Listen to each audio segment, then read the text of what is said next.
नमस्कार, मैं हूं वैभव नाथ शर्मा और आप देख रहे हैं धर्मचक्र।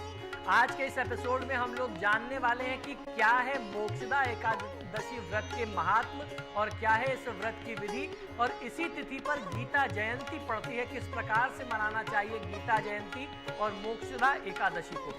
श्रीमद् भागवत गीता विश्व का एकमात्र ऐसा धार्मिक ग्रंथ है जिसका जन्म दिवस मनाया जाता है, क्योंकि इसके अलावा अन्य जितने भी ग्रंथ हैं वह किसी मनुष्य द्वारा लिखे या फिर उनके मंत्र संकलित किए गए हैं, जबकि गीता का जन्म स्वयं भगवान कृष्ण के श्रीमुख से कुरुक्षेत्र की रणस्थली में कर्म से विमुख हुए अर्जुन को दिव्य ज्ञान देने हेतु मार्गशीर्ष मास के शुक्ल पक्ष की एकादशी को हुआ था।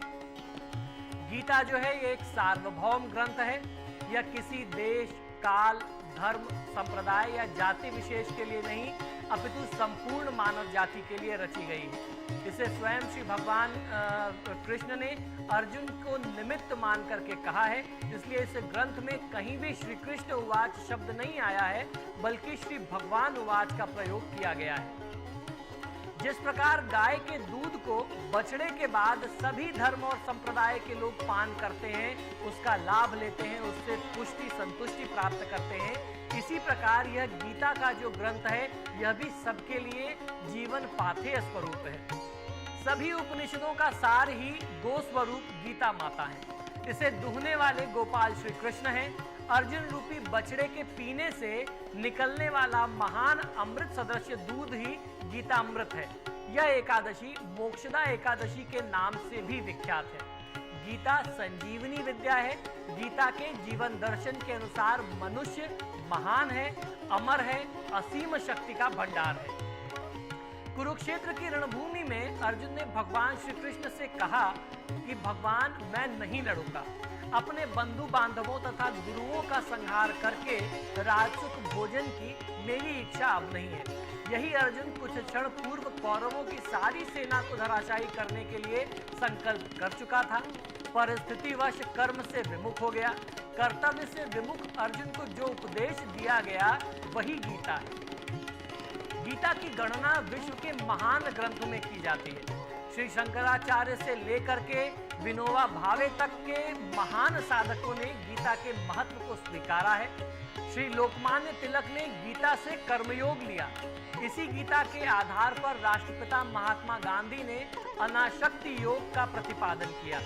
गीता के महत्व का प्रतिपादन करते हुए महात्मा गांधी जी ने लिखा है, जब मैं किसी विषय पर विचार करने में असमर्थ हो जाता हूँ तो गीता से ही मुझे प्रेरणा मिलती है। महामना पंडित मदन मोहन मालवीय जी के अनुसार गीता अमृत है।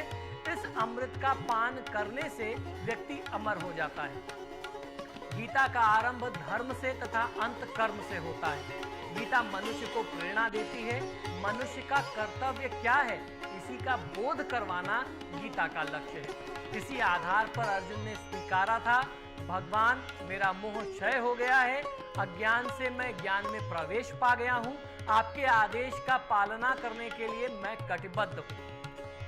गीता में कुल 18 अध्याय हैं। महाभारत का युद्ध भी 18 दिनों तक हो चला था। गीता के कुल श्लोकों की संख्या 700 है। भगवत गीता में भक्ति तथा कर्म योग का सुंदर समन्वय मिलता है।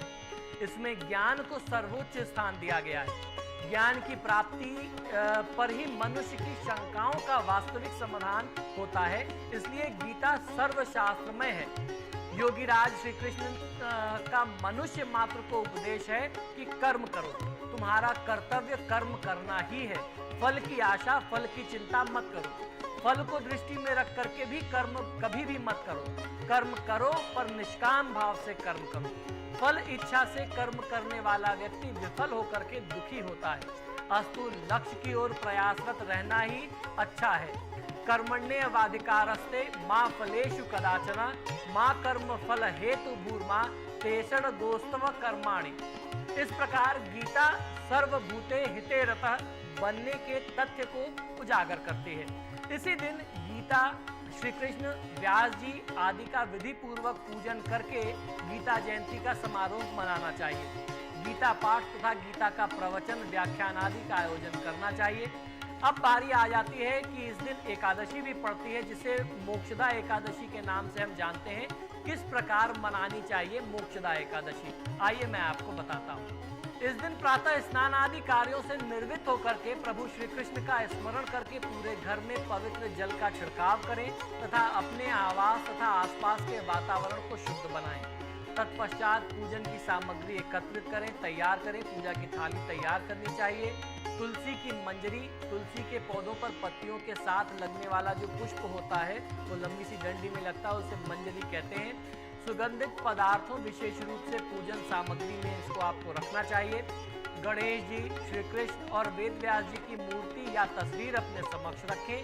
गीता की एक छोटी प्रति भी अपने साथ रखें। इस दिन पूजा में तुलसी की मंजरियां भगवान श्री गणेश और भगवान श्री कृष्ण को चढ़ाने का विशेष महत्व है। रात्रि में गीता पाठ करते हुए या गीता प्रवचन सुनते हुए जागरण करने का भी काफी महात्म हमारे धर्मशास्त्रों में मिलता है। पूजा पाठ करके व्रत कथा आपको अवश्य सुननी चाहिए और व्रत कथा सुन लेने के पश्चात आरती करें और प्रसाद बांटें। इस प्रकार से आप मोक्षदा एकादशी का पर्व मना सकते हैं। इस पर्व को मनाने से भगवान श्री कृष्ण के अनुसार, गीता के अनुसार व्यक्ति को मोक्ष की प्राप्ति होती है। तो इसी शुभकामना के साथ कि आज का आपका दिन शुभ हो, गीता के दिए हुए उपदेशों पर हमारा जीवन आगे बढ़ता रहे, हमें आज्ञा दीजिए। नमस्कार।